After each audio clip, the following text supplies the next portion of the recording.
अब सवाल है कि वेरी स्मॉल का मतलब क्या होता है। वेरी स्मॉल साइज या जिसको हम पॉइंट साइज या पार्टिकल साइज कहते हैं, इसका मतलब होता है कि वेरी वेरी स्मॉल, जिसको हम लोग इलेक्ट्रॉन प्रोटॉन न्यूट्रॉन की कैटेगरी में रखते हैं।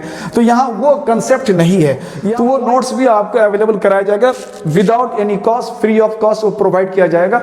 और वो नोट्स दोनों मीडियम में मिलेगा, इंग्लिश में भी मिलेगा, हिंदी में मिलेगा। हेलो बच्चे, मैं आपका नदीम सर और लेके आया है बहुत प्यारा सा टॉपिक इलेक्ट्रोस्टैटिक्स का, जिसका नाम है numerical based on Coulomb's force. बच्चों, कूलम्ब्स फोर्स पर जो न्यूमेरिकल्स है उस पर बेस्ड जो न्यूमेरिकल है उस पर डिस्कस करेंगे। बिफोर दैट, उससे पहले हम उन कूलम्ब फोर्स पर जो न्यूमेरिकल बेस्ड है उसको हम जब बनाएंगे तो उससे कंसर्निंग जो हमारा कुछ कॉन्सेप्ट्स है, बेसिक चीज है, उसको पहले जानेंगे। तो पहला सेक्शन हमारा होगा कूलम्ब फोर्स पर बेस्ड जो भी बेसिक कॉन्सेप्ट्स है वो। देन आफ्टर जब उसको हम लोग समझ लेंगे, जब हम लोग न्यूमेरिकल्स बनाने के लायक हो जाएंगे, तो दूसरे सेक्शन में आएगा हमारा न्यूमेरिकल्स जो स्पेशली नीट बेस्ड न्यूमेरिकल्स होगा, जो थोड़ा सा इंट्रिकेट प्रॉब्लम्स होगा, उसको हम लोग डिस्कस करेंगे। तो लेट्स स्टार्ट कूलम्ब्स फोर्स के बारे में जानते हैं हम लोग। कूलम्ब साहब ने कहा है कि द फोर्स ऑफ अट्रैक्शन और repulsion between two stationary point charges. Stationary point charges के बीच जो फोर्स ऑफ अट्रैक्शन या रिपल्सन होगा वो डायरेक्टली प्रोपोर्शनल होगा product of magnitude of the point charges. Point charges के मैग्नीट्यूड का प्रोडक्ट होगा, प्रोडक्ट के प्रोपोर्शनल होगा। अब है कि मैग्नीट्यूड का मतलब क्या है, मैग्नीट्यूड वर्ड हम लोगों ने क्यों लाया? मैग्नीट्यूड इसलिए लाया कि चार्जेस हमारा पॉजिटिव भी होता है और चार्ज नेगेटिव भी होता है। और पॉजिटिव चार्ज को अगर नेगेटिव चार्ज से अगर मल्टीप्लाई करते हैं तो इनका प्रोडक्ट में माइनस साइन आ जाएगा, हमारा ये माइनस साइन आ जाता है। तो सो दैट कि ये माइनस को हम लोग को कंसीडर नहीं करना है, कूलम्ब्स फोर्स में माइनस का कोई मतलब नहीं रहता है। तो यहाँ पे हम लोग जब माइनस की बात नहीं करेंगे तो हम लोग चार्जेस के साथ मॉडुलस लगा देते हैं, और अगर मोड लगा देंगे तो ऑटोमेटिकली चार्जेस का जो साइन है उसको हम लोग कंसीडर नहीं करेंगे, डायरेक्ट हम लोग Q1 Q2 बोलेंगे, यानी उसको मैग्नीट्यूड यानी वैल्यू की बात करते हैं। तो कह रहे हैं कि जो भी चार्जेस है उन पॉइंट चार्जेस के वैल्यूज का डायरेक्ट प्रोडक्ट का डायरेक्टली प्रोपोर्शनल होगा, और चार्जेस के बीच जो डिस्टेंस है उस डिस्टेंस के स्क्वायर का इनवर्सली प्रोपोर्शनल है। जैसे यहाँ दिखाया गया एक चार्ज हमने Q1 रखा है और दूसरा चार्ज यहाँ Q2 है, और यहाँ पे हमने कोई चार्ज का साइन मेंशन नहीं करा है। जब तक हम किसी भी चार्ज का साइन मेंशन नहीं करते हैं तो वो अंडरस्टूड है कि दोनों पॉजिटिव चार्ज है। तो ये दोनों पॉजिटिव चार्जेस है और दोनों के बीच का डिस्टेंस यहाँ R है। तो इन दोनों पे लगने वाले फोर्स का जो फॉर्मूला यहाँ पे हमने डिजाइन कर रखा है। अब ये फोर्स का फॉर्मूला कहाँ से आता है, तो यहाँ थोड़ा सा हम लोग उस डेफिनेशन के हिसाब से देखते हैं। तो यहाँ पे देखने से पहले यहाँ थोड़ा सा हम चीज जान लेते हैं बच्चों। ये दो चीज जनरली बच्चों को क्लियर नहीं रहता है, ये स्टेशनरी का मतलब क्या होता है और ये पॉइंट का यहाँ मतलब क्या होता है। स्टेशनरी का मतलब यहाँ होता है एट रेस्ट, और पॉइंट का मतलब होता है very small size, very small size. यानी जिस चार्ज की बात करते हैं वो चार्ज रेस्ट में होनी चाहिए, और वो चार्ज बहुत स्मॉल साइज का होना चाहिए। यानी चार्ज जिस मास पे है इनफैक्ट उसका मास वेरी स्मॉल साइज का होना चाहिए, वेरी स्मॉल साइज। अब सवाल है कि वेरी स्मॉल का मतलब क्या होता है। वेरी स्मॉल साइज या जिसको हम पॉइंट साइज या पार्टिकल साइज कहते हैं, इसका मतलब होता है कि वेरी वेरी स्मॉल, जिसको हम लोग इलेक्ट्रॉन प्रोटॉन न्यूट्रॉन की कैटेगरी में रखते हैं। तो यहाँ वो कंसेप्ट नहीं है, यहाँ पॉइंट का कंसेप्ट कुछ अलग है। तो पहले रेस्ट का कंसेप्ट देख लें। स्टेशनरी का मतलब बिल्कुल रेस्ट नहीं होता है, बिल्कुल रेस्ट चार्ज पे तो बिल्कुल लागू होता है। ये जो स्टेशनरी वर्ड है ये दो चार्जेस के बीच डिस्टेंस जो होता है उस डिस्टेंस के लिए लागू होता है। ये रिलेटिव टर्म है। ये रिलेटिव का मतलब है दोनों चार्जेस Q1 Q2 के बीच का जो डिस्टेंस है वो चेंज नहीं होना चाहिए। With the passage of time, time बीतने के साथ साथ, समय के साथ साथ इनके बीच में दूरी में कोई डिफरेंसेस चेंजेस नहीं होनी चाहिए। That is the distance between the point charges should be constant, ये फिक्स रहना चाहिए। दूसरी बात, अगर बहुत स्लोली ये अगर मूव करता है सपोज इधर की तरफ, तो इसको भी उसकी तरफ मूव करना है, सो दैट के दोनों के बीच जो रिलेटिव डिस्टेंस है इट शुड बी स्टिल, दोनों के बीच जो रिलेटिव डिस्टेंस है वो डिस्टेंस में कोई डिफरेंसेस नहीं आना चाहिए। वो डिस्टेंस अभी भी हमको बिल्कुल वही रहना है, यानी वो डिस्टेंस हमारा R ही रहना है। तो अगर इस तरह की बात आती है तो हम लोग इन दोनों पॉइंट चार्जेस को स्टेशनरी चार्ज कहते हैं। स्टेशनरी का मतलब बिल्कुल नहीं है कि कंप्लीट जीरो मोशन या बिल्कुल रेस्ट में होगा, और पॉइंट का मतलब होता है कि जिस मास पे वो चार्ज होगा वो मास उस दोनों चार्जेस के बीच जो डिस्टेंस है उसके रिस्पेक्ट में उनका साइज बहुत छोटा होना चाहिए। मान लो बहुत छोटा अगर साइज है और उनके बीच का जो डिस्टेंस, इस डिस्टेंस के रिस्पेक्ट में इनका साइज अगर बहुत नेग्लिजिबल और छोटा माना जाएगा तो इस पे जो भी चार्जेस है इसको हम पॉइंट चार्जेस कहेंगे, इसका नाम पॉइंट चार्जेस हो जाएगा। इसी तरह से अगर मास जिस पर ये चार्ज एग्जिस्ट करता है, अगर साइज अगर बड़ा हो गया और उनके बीच का डिस्टेंस की बात करेंगे, इनके दोनों के बीच के डिस्टेंस के रिस्पेक्ट में इनका अपनी साइज अगर बहुत छोटा और नेग्लिजिबल हो तो still it is point charges. अभी भी इसको हम पॉइंट चार्ज, बिंदु आवेश कहते हैं। तो बिंदु का मतलब ये नहीं है कि बिल्कुल वो बिल्कुल पार्टिकल साइज का, इलेक्ट्रॉन प्रोटॉन इस कैटेगरी के साइज का होता है, इसका कोई मतलब नहीं होता है।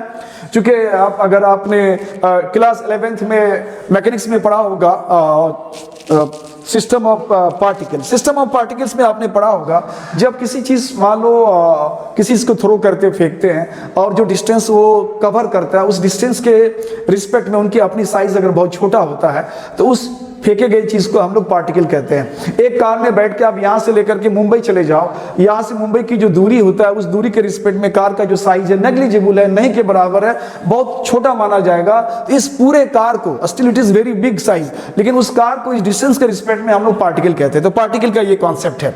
तो ये है कि ये दो उनका स्टेटमेंट है। उस स्टेटमेंट के हिसाब से अगर हम लोग थोड़ा सा डिराइव करना चाहें तो कुछ इस तरह से इसको डिराइव कर सकते हैं। दोनों के बीच जो लगने वाला फोर्स है डायरेक्टली प्रोपोर्शनल दोनों चार्जेस के मॉडुलस का प्रोडक्ट, मैग्नीट्यूड का प्रोडक्ट। चाहे तो इसमें मॉडुलस साइन लगा सकते हो या फिर नहीं भी लगा सकते हो। और इनवर्सली प्रोपोर्शनल दोनों के बीच का डिस्टेंस अगर r है तो r स्क्वायर के इनवर्सली प्रोपोर्शनल हो जाता है। और इसको कंबाइन करेंगे तो ये Q1 Q2 upon r square है। आप ये मॉडुलस साइन रख भी सकते हो, ना भी रख सकते हो। ये कॉमनली अंडरस्टूड है कि चार्जेस का यहाँ पे साइन नहीं लेना है। साइन नहीं लेने का मतलब ही है कि हमने उसके मैग्नीट्यूड की बात करा है। अब इसको अगर हम इक्वल करना चाहेंगे तो ये हो जाएगा k Q1 Q2 upon r square. ये जो k है बच्चों, इस k को हम लोग कहते हैं constant of proportionality, constant of proportionality. इसी को हम लोग कूलम फोर्स कांस्टेंट भी कहते हैं। इसी को कूलम फोर्स कांस्टेंट कहते हैं, कूलम फोर्स कांस्टेंट। अब सवाल है कि ये जो कांस्टेंट k है इसका वैल्यू क्या होना चाहिए। दो चार्जेस के बीच अगर हम डिस्टेंस की बात करेंगे तो चार्जेस का वैल्यू तो हमें पता रहेगा, डिस्टेंस भी हमें पता रहेगा, but what about this value constant, इस कांस्टेंट का वैल्यू क्या होगा। तो बच्चे ये कांस्टेंट डिपेंड करता है कि जहां पे चार्ज हम रखे हुए हैं, जैसे Q1 चार्ज रखा और यहाँ पे हमने Q2 चार्ज रखा, इन दोनों चार्जेस के बीच जो मीडियम है, दोनों के बीच जो मीडियम है, माध्यम है, वो माध्यम क्या है। अगर चार्जेस के बीच में कोई भी अगर माध्यम नहीं है तो एयर है, और अगर एयर भी नहीं है तो वैक्यूम है, एयर भी नहीं है तो वैक्यूम है, जिसको हम फ्री स्पेस कहते हैं, मिला के इसको हम फ्री स्पेस कहते हैं। तो चाहे तो चार्जेस के बीच में कोई माध्यम होगा अदर देन एयर, वैक्यूम, जिसको हम फ्री स्पेस कहते हैं। और अगर फ्री स्पेस, एयर या वैक्यूम की बात करते हैं तो उस समय k के वैल्यू को हम लोग लिखते हैं 1/4 pi epsilon naught, 1/4 pi epsilon naught. और अगर एयर, वैक्यूम या फ्री स्पेस के अतिरिक्त अलावे कोई और माध्यम, कोई और मीडियम अगर रखा रहता है तो उस समय k के वैल्यू को लिखते हैं हम लोग 1/4 पाई केवल इप्सिलॉन। अब सवाल है कि ये इप्सिलॉन और ये इप्सिलॉन नॉट और इप्सिलॉन ये है क्या। तो ये जो इप्सिलॉन नॉट है इसको बोलते हैं हम लोग absolute permittivity of free space, of free space. और अगर इप्सिलॉन है तो इसको बोलते हैं absolute permittivity of the medium, जो भी मीडियम है उसका एब्सोल्यूट परमिटिविटी। अब फिर ये बात आता है दो टर्म, एक आता है एब्सोल्यूट और एक आता है परमिटिविटी। एब्सोल्यूट और एक आया परमिटिविटी। एब्सोल्यूट का मानी होता है कंप्लीट उसका वैल्यू, यानी हम जब किसी के वैल्यू की बात करते हैं तो रिलेटिव टर्म हम ज्यादा इस्तेमाल करते हैं। जब हम किसी के मोशन की बात करते हैं तो हम लोग बोलते हैं कि मोशन जो रिलेटिव टर्म है, यानी कोई एक बॉडी को अगर फिक्स रखा गया है और दूसरा बॉडी अगर उसके रिस्पेक्ट में मूव करता है, आगे बढ़ रहा है, कहीं जा रहा है, तो हम लोग बोलते हैं that very body is in motion. तो जो बॉडी यहाँ रिस्पेक्टली यहाँ पे बिल्कुल फिक्स है तो उसके रिस्पेक्ट में मोशन में हो। अगर वो बॉडी भी मूव करता है तो ये समझ में आएगा कि बोथ आर इन मोशन। अब ये दोनों अगर मोशन में है तो दोनों के बीच का मोशंस का क्या डिफरेंसेस है, क्या नहीं है। तो अब जब हम एब्सोल्यूट की बात करते हैं तो किसी एक के वैल्यू की बात करते हैं, और जब हम रिलेटिव की बात करते हैं तो फिर किसी के रिस्पेक्ट में उसकी वैल्यू की बात करते हैं। ये जो इप्सिलॉन नॉट है एब्सोल्यूट है, सिर्फ फ्री स्पेस वैक्यूम एयर के लिए लागू होता है। और परमिटिविटी का मतलब होता है कि दोनों चार्जेस के बीच जो हमारा वो मीडियम है, एयर, वैक्यूम या फ्री स्पेस, वो कितना उस चार्जेस के बीच में लगने वाले फोर्स को सपोर्ट करता है। और अगर काफी ज्यादा सपोर्ट करता है, फोर्स का वैल्यू कम है, ज्यादा है, वो कितना, ये उसके न्यूमेरिकल वैल्यू को वो क्या करेगा, वो ये डिसाइड करेगा, डिटरमिन करेगा। दोनों के बीच में जो फोर्स लगेगा उसको डिटरमिन करता है that very medium which exist between the charges. दोनों चार्ज के बीच लगने पड़ने वाले जो भी माध्यम है, दोनों के बीच लगने वाले फोर्स को वो डिटरमिन करता है, तो उसको हम लोग परमिटिविटी कहते हैं। और अगर एब्सोल्यूट परमिटिविटी अगर स्पेस का है तो इसको हम लोग इप्सिलॉन नॉट लिखते हैं, और इसका वैल्यू लगभग होता है 8.854 इंटू 10 पावर -12, ये उसका न्यूमेरिकल वैल्यू होता है। और रही बात उसके इसके यूनिट को लिखने का, तो उसके लिए आपको यूनिट याद रखने की जरूरत नहीं बच्चों, मैं इसको थोड़ा बता दूं ट्रिक में कैसे याद रखोगे आप। जब फोर्स लिखते हैं आप, तो फोर्स क्या आता है हमारा Q1 Q2 upon R square, और यहाँ पे K का वैल्यू 1/4 पाई इप्सिलॉन नॉट, और यहाँ Q1 Q2 upon R square. अब इस इप्सिलॉन नॉट का वैल्यू अगर निकालना है हमको, यूनिट इप्सिलॉन नॉट को हमने इधर कर दिया। अब इधर की तरफ हमारा क्या है, Q1 Q2 अपॉन 4 पाई, और F को इधर कर देंगे, नीचे डाउन में आ जाएगा, R स्क्वायर पहले से एग्जिस्ट करता है। अब अगर यूनिट की बात करें तो ये कूलम, और ये भी कूलम होगा, तो इसका यूनिट हो गया ऐसा यूनिट कूलम स्क्वायर। 4 पाई का यूनिट नहीं होता है, फोर्स का यूनिट न्यूटन होता है, नीचे ऊपर कर लेंगे तो न्यूटन इनवर्स हो जाएगा। और R जो है उसका ऐसा यूनिट मीटर होता है, ऊपर करेंगे मीटर स्क्वायर यानी मीटर पावर -2 हो जाएगा। तो इस तरह से अगर इसके यूनिट की बात करेंगे तो थोड़ा सा हम लोग न्यूटन को पहले लिखते हैं, न्यूटन इनवर्स हो जाएगा, और मीटर इनवर्स स्क्वायर हो जाएगा, कूलम स्क्वायर हो जाएगा। तो ये इप्सिलॉन नॉट का ये ऐसा यूनिट हो गया, और न्यूमेरिकल वैल्यू इसका इतना आता है। अब इस वैल्यू को इस जगह में 4 पाई के साथ बैठा के इसको अगर हम सॉल्व करते हैं तो ये वैल्यू हमारा, इस वैल्यू के साथ अगर हम सॉल्व करते हैं K के वैल्यू को 1/4 पाई इप्सिलॉन नॉट, 1/4 पाई का वैल्यू 22/7 होता है, और इप्सिलॉन नॉट होता है 8.854 इंटू 10 पावर -12। इस पूरे को सॉल्व करने के बाद अप्रोक्सीमेटली 9 इंटू 10 पावर 9 होता है, 9 इंटू 10 पावर 9। अब इस तरह से अगर हम बात करें दोनों चार्जेस के बीच लगने वाले फोर्स का, तो चाहे तो हम इसको 1/4 पाई इप्सिलॉन नॉट लिखते हैं, Q1 Q2 upon R square लिखते हैं, या हम लोग इसको सिंपली K लिखते हैं, Q1 Q2 upon R square लिखते हैं। तो ये कूलम फोर्स का थोड़ा सा स्टैंडर्ड फॉर्म हो गया, जहां से हम लोग कूलम फोर्स पे जो बेस्ड न्यूमेरिकल्स होगा, ये सारे न्यूमेरिकल्स इस फोर्स के हेल्प से हम लोग बनाएंगे। तो अब आता है बच्चों इसमें एक उसका दूसरा फॉर्म है, वेक्टर्स फॉर्म है। तो बच्चों इस फॉर्म में जाने से पहले कुछ चीजें हम लोग समझने की कोशिश करेंगे। जो क्लास 11th में आपने जो वेक्टर पढ़ा है, तो उस वेक्टर में आप specially distance vector, displacement vector, position vector, ये सब की थोड़ी सी जानकारी आपको होनी चाहिए। अगर ये जानकारी आपको है, कॉन्सेप्ट क्लियर है यूनिट वेक्टर के बारे में, तो थोड़ा सा ये समझने में आसानी हो जाएगी। कूलम फोर्स का जो वेक्टर फॉर्म है, इसको जानने से पहले थोड़ा सा यहाँ पे कूलम फोर्स से रिलेटेड कुछ चीज के बारे में बताया गया है। कूलम फोर्स का रेंज क्या है? रेंज का मतलब है कि कूलम फोर्स कितनी दूर तक एप्लीकेबल है, यानी कोई एक चार्ज दूसरे चार्ज पर जो फोर्स अप्लाई करेगा, चाहे वो फोर्स ऑफ एट्रैक्शन हो या फोर्स ऑफ रिपल्सन हो, उसका रेंज कहां तक होगा, कहां से कहां तक, मिनिमम कहां तक फोर्स लगा सकता है और मैक्सिमम कहां तक फोर्स लगा सकता है।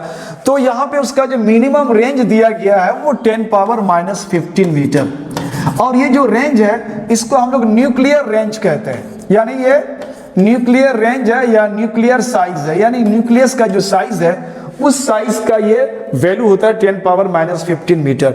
और इससे अगर कम अगर डिस्टेंस हो जाएगा तो फिर यहाँ न्यूक्लियर फोर्स काम करना शुरू करेगा, वहां पे हमारा कूलम का फोर्स काम नहीं करता है। तो वो केमिस्ट्री में न्यूक्लियर फोर्स के बारे में पढ़ाया जाएगा, या पढ़े हो, या फिर मॉडर्न फिजिक्स में जाओगे तो वहां बताया जाएगा। और दूसरा उसका मैक्सिमम रेंज है 10 पावर 18 मीटर। यानी कूलम का फोर्स मिनिमम इतने रेंज तक काम करेगा और मैक्सिमम इतने रेंज तक काम करता है। और हमें अगर ये बताया जाए कि अगर ये डिस्टेंस तक काम करता है तो ये डिस्टेंस कितना है, तो ये डिस्टेंस हम लोग मैथमेटिक्स में जनरली बोलते हैं ट्रांसेंडेंटल टर्म, ट्रांसेंडेंटल वैल्यू है ये। ट्रांसेंडेंटल वैल्यू का मतलब होता है which is beyond human approach, यानी जो मनुष्य के पहुंच से बाहर की बात आती है तो उसको हम लोग ट्रांसेंडेंटल कहते हैं। अब 10 पावर 18 लिखने के लिए तो बिल्कुल बहुत छोटे से लाइन में हम लोगों ने लिख दिया कि इतना मीटर।